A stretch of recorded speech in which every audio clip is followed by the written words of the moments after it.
नमस्कार, आप सभी का स्वागत है मेरे YouTube channel super trading Parveen में। रोजाना की तरह मैं आप सबके सामने आ गया हूं फिर से एक बेहतरीन और बढ़िया शेयर लेकर।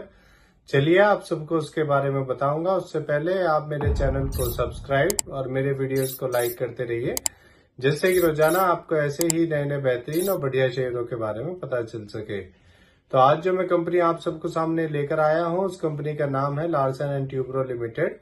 इस कंपनी में क्या बड़ी खबर आई है वो भी मैं आपको बताऊंगा, और अपने इस वीडियो के लास्ट में आपको ये भी बताऊंगा कि ये कंपनी कैसी है, आपको इसका शेयर लेना चाहिए या नहीं लेना चाहिए, और इस कंपनी के नेगेटिव और पॉजिटिव पॉइंट्स क्या हैं।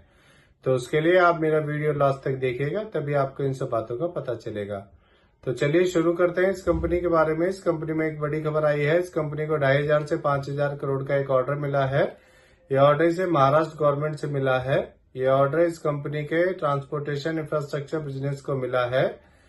यह ऑर्डर इसे city and industrial development corporation limited से मिला है। इस ऑर्डर में ये company integrated infrastructure development in town planning scheme 2 to 7 में काम करेगी, और ये कंपनी नवी मुंबई एयरपोर्ट के पास ये काम करेगी। चलिए आगे बताता हूँ आपको। इस खबर के आने के बाद इसमें 43 रुपए बढ़ गए थे। इसका शेयर 3615 रुपए तक पहुंच गया था। एक साल पहले इसका शेयर 2717 रुपए का था, अब 3596 रुपए का है। अब मैं आपको इस कंपनी के बारे में बताता हूँ कि ये कंपनी करती क्या है। ये एक मल्टीनेशनल कंपनी है। ये engineering, procurement and construction solutions provide करती है। ये company infrastructure, hydrocarbon, power, process industries and defence, information technology and financial sectors में सर्विसेज प्रोवाइड करती है, डोमेस्टिक और इंटरनेशनल मार्केट्स में। और ये कंपनी डिविडेंड भी देती है। अब मैं आपको इस कंपनी के नेगेटिव पॉइंट्स के बारे में बताता हूँ। इस कंपनी ने पिछले 3 सालों में 12.4% की लो रिटर्न ऑन इक्विटी दी है। अब मैं आपको इस कंपनी के फंडामेंटल्स के बारे में बताता हूँ। इस कंपनी का market cap 4,95,067 crore, P ratio 37.2, ROE 14.7% और डेब्ट इक्विटी 1.35 है। इसके एमडी सीईओ मिस्टर शेखिरीपुरम सुब्रमण्यन है। अब मैं आपको इस कंपनी का एक नेगेटिव पॉइंट और बताता हूँ। इसमें एफआईएस ने अपना स्टेक कम किया है। सितंबर 2023 में एफआईएस का स्टेक में 25.71% था, और अब फिर कम होकर जून 2024 में एफआईएस का स्टेक इसमें 22.85% हो गया है। उन्होंने लगभग अपना 3% स्टेक इसके अंदर कम किया है।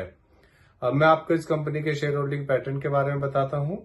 इसमें रिटेल का 38.12%, एफआईएस का 22.85%, डीआईएस का 20.89% और म्यूचुअल फंड्स का 18.13% स्टेक है।